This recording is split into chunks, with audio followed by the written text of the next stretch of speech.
E aí, pessoal, dando continuidade, agora iremos ver como multiplicar vetores, né? E há três formas de multiplicar vetores. Nenhuma representa realmente uma multiplicação usual, como definimos nos números reais e assim por diante.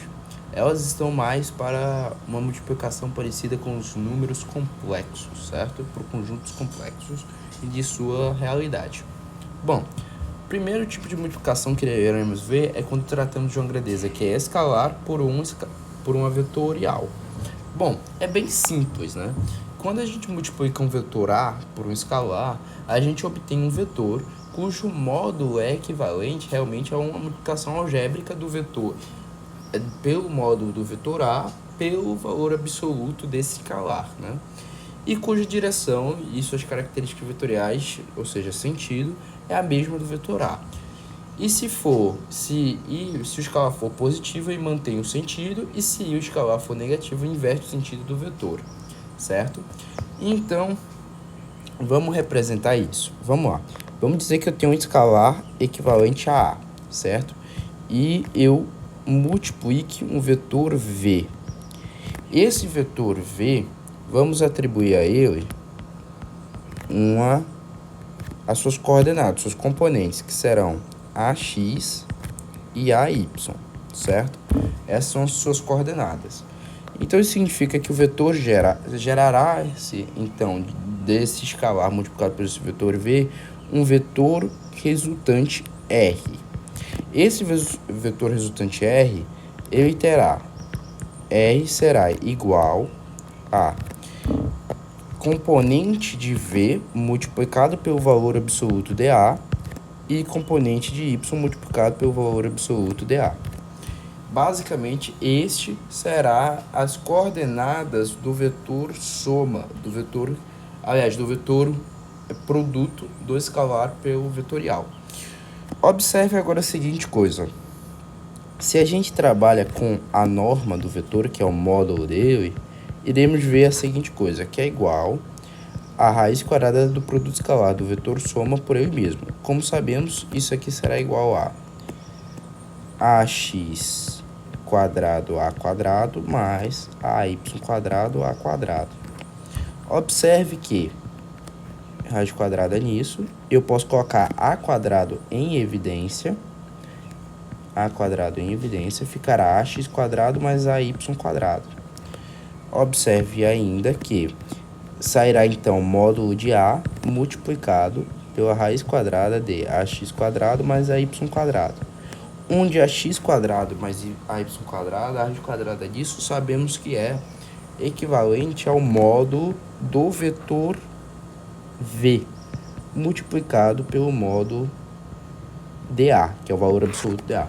Então, observe que é exatamente isso. Eu vou gerar esse vetor produto do escalar pelo vetor, ele me gera um vetor R, cujas suas coordenadas cartesianas do vetor V estará multiplicado pelo número A, pelo número A, onde esse vetor soma resultante, ele terá módulo igual ao valor absoluto desse A multiplicado pelo módulo do vetor V, que é o vetor que eu usei. Observe agora que as características, então, vetoriais de R será dependentes de A em relação apenas ao sentido. A direção é a mesma esse vetor soma, ele tem a mesma direção do vetor V, no entanto, seu sentido pode se alterar, pois se A não for, A aqui não está em valor absoluto, ou seja, se A for negativo, eu inverto o vetor. Em vez de eu ter o vetor V em suas coordenadas normais aqui, x e y, eu gero meio que eu inverto o sentido do vetor e eu fico com menos x menos y, dependendo, do valor de A. Então, é isso, basicamente. O sentido do vetor depende de A.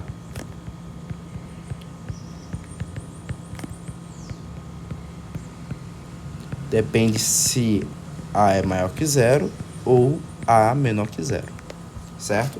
E esse é o primeiro tipo de multiplicação usando alguma grandeza vetorial V. Agora, vetor e vetor, ou seja, a gente está multiplicando vetores agora. No entanto, essa multiplicação entre vetores, a gente não vai se preocupar exatamente com as características vetoriais intrínsecas à direção e sentido do vetor, e sim relacionada ao seu módulo do vetor. Então a gente aqui trabalha assim uma multiplicação entre vetores, no entanto a gente se preocupa com o módulo dele. E a gente vai representar o módulo dele através de uma operação chamada produto escalar. No entanto, a produto escalar, na verdade, nada mais é do que uma definição conceitual para algumas coisas que requerem, estabelecem parâmetros. E as coisas que batem esse parâmetro é um produto escalar. Então existe na prática muitos produtos escalar, sendo que o produto escalar usual que usaremos é o chamado euclidiano, ou pelo menos eu me lembro que o nome era esse, onde é o produto escalar que eu venho definindo, né? Que eu pego exatamente o produto, né, entre as coordenadas do dado vetor. Então, o produto escalar vai ser exatamente dado dessa seguinte forma. O produto escalar, como eu disse, ele pode ser dado assim, né? O produto entre as suas coordenadas normais.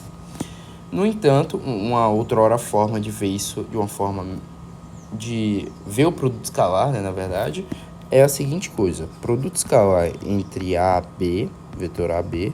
Outras notações para o produto escalar é exatamente o quê? É exatamente como fosse um produto mesmo.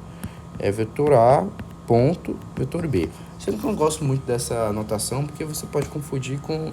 Aliás, você não confunde com produto vetorial, porque você geralmente no produto vetorial, que é o terceiro que eu vou mostrar aqui, que aí é se preocupando com as características vetoriais, a gente usa, né, exatamente um xizinho, né? Mas eu, sei lá, prefiro mais esse setinho, acho mais bonito, né? Mas você pode ver como um pontinho também. Então, produto escalar entre o vetor A e B será as coordenadas, será exatamente o módulo do vetor, certo? No caso, módulo do vetor A, módulo do vetor B, multiplicado pelo cosseno do ângulo φ, em que aqui o ângulo φ é o ângulo formado entre os vetores A e os vetores B, certo? Beleza. Observe aqui que o ângulo φ que a gente pode utilizar é tanto φ ou 2π menos φ, pois o cosseno ele vai se preservar para essas angulações, né? Então, é basicamente isso. Isso aqui é o produto escalar, tá? Então, basicamente, o produto escalar, a diferença da gente utilizar ele é a seguinte coisa. É a gente enxergar o produto escalar como um produto de duas grandezas. Calma aí. É o produto de duas grandezas. Na prática, a gente vai ver que tem uma grande diferença entre essas coisas, que são difíceis de confundir, né? Apesar de muita gente confundir isso daqui. Então, o produto entre duas grandezas. Basicamente, a primeira é quando a gente está se preocupando com o módulo de um dos vetores. Módulo de um dos vetores, certo? A gente utiliza o produto escalar quando a gente está geralmente se preocupando com o módulo de um dos vetores. Por exemplo, eu quero descobrir o módulo de A e eu disponho das outras informações. Aí a gente utiliza, certo? E de segunda forma, de forma secundária, quando eu me preocupo com a componente escalar do outro vetor em relação ao primeiro. Por quê? Porque eu tenho aqui, ó, módulo do vetor B cosseno alfa. Ó, segundo a componente, deixa eu escrever logo aqui e vocês vão ver ali, tá? A componente escalar do outro vetor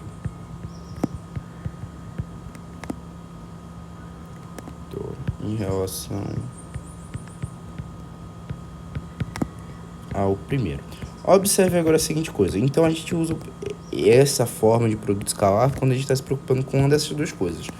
Ele te dá quem é o produto escalar entre os vetores e te dá quem é a norma do vetor B e o cosseno do ângulo formado entre os vetores. Aí você descobre a norma do vetor A.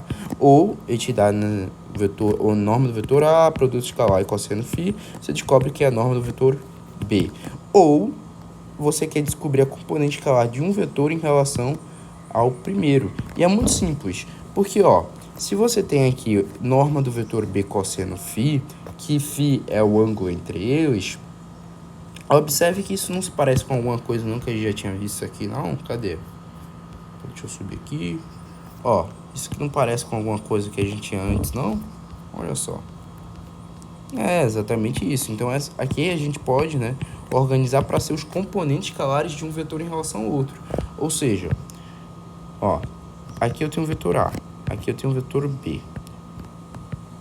Aqui eu tenho um ângulo entre eles φ, certo? Observe que eu sei que o produto escalar entre A e B é isso daqui, né? Igual a isso. Então, observe que a norma do vetor B multiplicado por cosseno de φ, se eu trabalhasse com isso aqui, exatamente, cosseno de φ, certinho, a gente sabe o quê? Calma aí, é como eu tivesse entre aspas, né? Bora colocar entre aspas, bora colocar aqui um triângulo retângulo, entre aspas, né? Entre aspas, eu tô pegando aqui a norma do vetor B, colocando em relação à norma do vetor A, tá vendo? Mas isso aqui não é verdade, tá? Não é verdade. Isso aqui não vale. Mas é como eu estivesse fazendo isso, né? Eu estou me preocupando exatamente com a componente escalar de um vetor em relação ao outro. Na prática, né, a gente está colocando aqui Na prática, aqui o que a gente está fazendo é projetando um vetor em relação ao outro, né? Fazendo uma projeção. Mas, enfim. Então, basicamente é isso. O primeiro tipo de produto escalar que a gente tem. O produto escalar aqui... AB, uma das propriedades dele é a simetria, né? Que produto escalar AB é igual a produto escalar BA, que é a comutatividade, né? Comutatividade, aliás. Comutatividade. Né? Desculpa pela associatividade, perdão. É comutatividade, né? Então, aqui o produto escalar é comutativo. Bom, e o produto escalar entre os dados vetores, a gente já viu, né? Que a gente calcula como? A gente calcula exatamente trabalhando com, por exemplo, se o vetor A aqui ele tem coordenadas AX, vetor Y, AY, vetor J, mais AZ, vetor K, né? E o vetor B tem BXY, mais BYJ, mais BZK. Então, para o escalar AB vai ser o quê? Vai ser exatamente AX quadrado mais AX BX, certo? AXBX mais AYBY mais AZBZ. Isso aqui é o produto escalar, tá? AB. O produto escalar AB é exatamente isso daqui. Eu multiplicar as coordenadas dele, certo? O terceiro tipo se chama produto vetorial. Aqui a gente se preocupa, em vez de se preocupar com o módulo de um dos vetores, a gente vai se preocupar realmente com a direção e o sentido do vetor resultante do produto entre dois vetores. O produto vetorial é definido da seguinte forma. O produto vetorial ele tem essa seguinte simbologia, AXB, quer dizer que eu estou fazendo produto vetorial entre A e B, cujo resulta em um vetor C,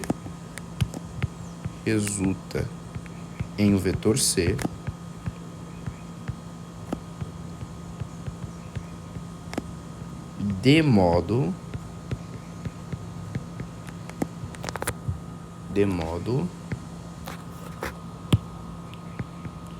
C igual a norma do vetor, aqui, norma do vetor C, perdão, é igual a norma do vetor A, norma do vetor B, multiplicado pelo seno do ângulo entre eles. Bom, isso aqui tudo tem uma demonstração na matemática. Realmente, você vendo assim em física, fica algo muito decoreba, algo muito que você cria da cabeça. De fato, mas, no entanto, vetores, quando você vai ver, especificamente geometria analítica, você entende tudo isso aqui de uma forma bem melhor. Você entende determinante, entende tudo certinho, tá? Isso aqui realmente pode parecer jogado. Então, se você quer entender vetores de uma forma mais aprofundada e entender o que você está fazendo certinho, então eu recomendo que você veja a minha série de geometria analítica, quando trata apenas de vetores ali até o produto vetorial, né? A partir daí para cima não vai ser de uso para você. Em que φ é o menor do ângulo, é o menor dos ângulos entre o vetor A e B, tá? Φ aqui é exatamente isso. Bom, Eu também posso usar seno de 360 menos φ, tá? E lembrar que o seno, seno de φ e seno de 360 menos φ tem sinais opostos. Enfim, aqui eu não vou tratar disso não. Aí aqui, basicamente, a gente vai fazer a seguinte coisa. Vamos supor, geralmente aqui quando a gente trata de produto vetorial, a gente se preocupa em determinar a orientação desse vetor C, né? A orientação, a direção do vetor C. Então, como determinar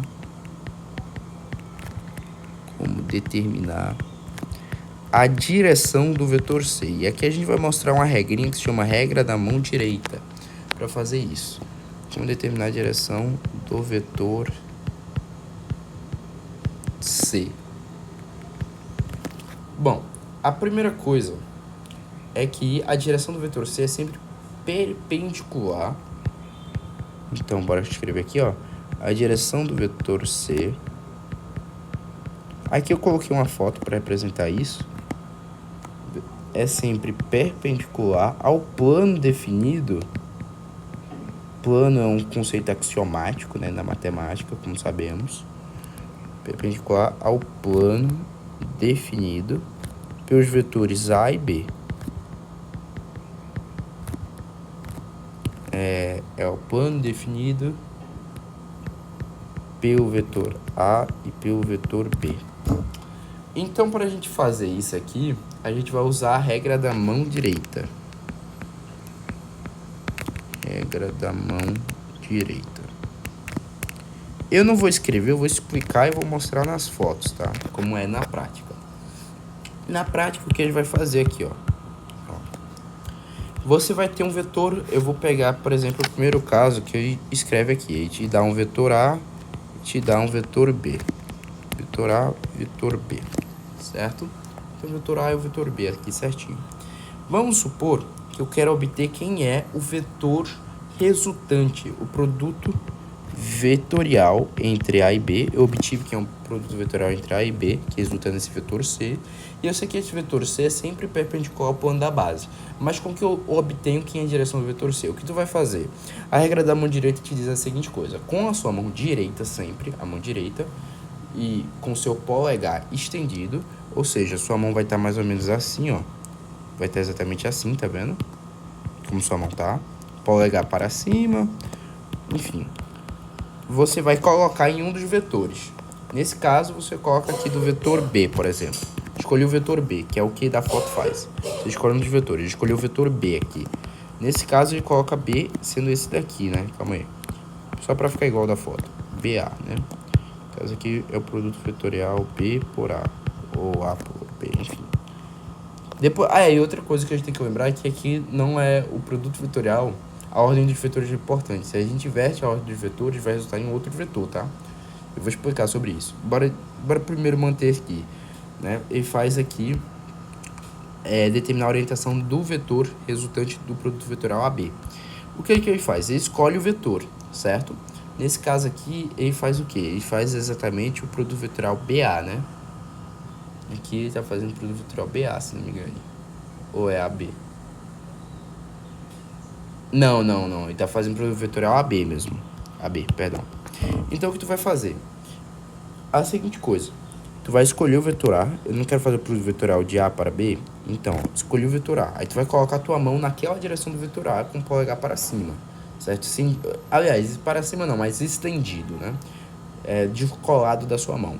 E você vai exatamente mover a sua mão.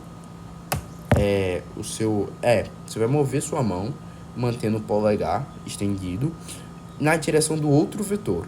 Nesse caso, do vetor B. Tá vendo aqui que resultou o vetor B? Eu chego na direção do vetor B. Então, o vetor C é o vetor exatamente perpendicular, cuja direção é do seu polegar. Observe que o vetor C está exatamente aqui, ó. Ele é perpendicular ao plano da base. Ou seja, o vetor C está para cá. Tá vendo? Perpendicular ao plano da base gerado pelos vetores. E a mesma coisa, isso vale sempre, ó. Aqui ele está fazendo o quê? Ele está fazendo o produto vetorial BA, né? BA, aqui é BA. Olha só, ele faz o quê? Ele faz polegar, ele estende o polegar da mão e coloca na direção do vetor B. Observe que aqui o vetor B está para cá, né? Aí ele coloca e estende a mão ali. Estendido a mão, e ele vai exatamente na direção do vetor A. Observe que a direção do vetor C está exatamente para baixo, né? E é basicamente isso, de forma resumida, a regra da mão direita.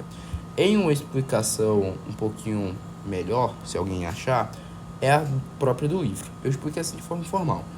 Basicamente, o livro fala que superpõe as origens de A e B sem mudar a orientação dos vetores. Imagine uma reta perpendicular ao plano definido por dois vetores. Ou seja, exatamente na prática, se eu tenho os dois vetores aqui, ó, vocês estão escritos na base, eu exatamente traço como fosse um sistema cartesiano, porque o sistema cartesiano é ortogonal entre si. Então, obviamente, qualquer vetor que esteja exatamente nesse plano xy, o vetor exatamente produto vetorial vai estar aqui, ó, na direção do vetor K, né? Na direção do vetor unitário K. Basicamente isso. Superpõe as origens de A e B sem mudar a orientação dos vetores. E imagine uma reta perpendicular ao plano definida por dois vetores passando pela origem comum. Envolva essa reta com a mão direita, de modo que empurre os dedos de A em direção a B ao longo do menor ângulo entre os vetores. Seu polegar estendido apontará ao sentido do vetor C. É basicamente isso a regra da mão direita. Lembrando que agora que eu vou falar é que a gente tem que colocar algumas observações. As observações são as seguintes. A primeira, que é no caso do produto vetorial, a ordem dos vetores é importante, tá? A ordem dos vetores no produto vetorial vai ser importante. No produto escalar, não. A ordem dos vetores no produto vetorial é importante. Por que é importante? A gente tem que, por definição, o produto vetorial BA, isso aqui é demonstrável, né, na verdade. O produto vetorial BA, na verdade, é negativo produto vetorial AB. Basicamente, se eu faço produto vetorial AB e eu faço produto vetorial BA, o sentido do vetor ele se altera, é oposto, entendeu? Basicamente isso. Ou seja, a lei comutativa não se aplica ao nosso vetor. E para provar isso, basta você provar a comutatividade para os vetores. Você vai ver que não acontece, tá? Então, o produto vetorial não é comutativo. De forma resumida, é isso. Encerramos com isso, com vetores. E aí é só fazer exercícios para você, né, fixar as ideias do como operar com essas operações vetoriais, né? No caso, a gente vai trazer esses problemas aí do Halliday depois de fazer os problemas do capítulo 2.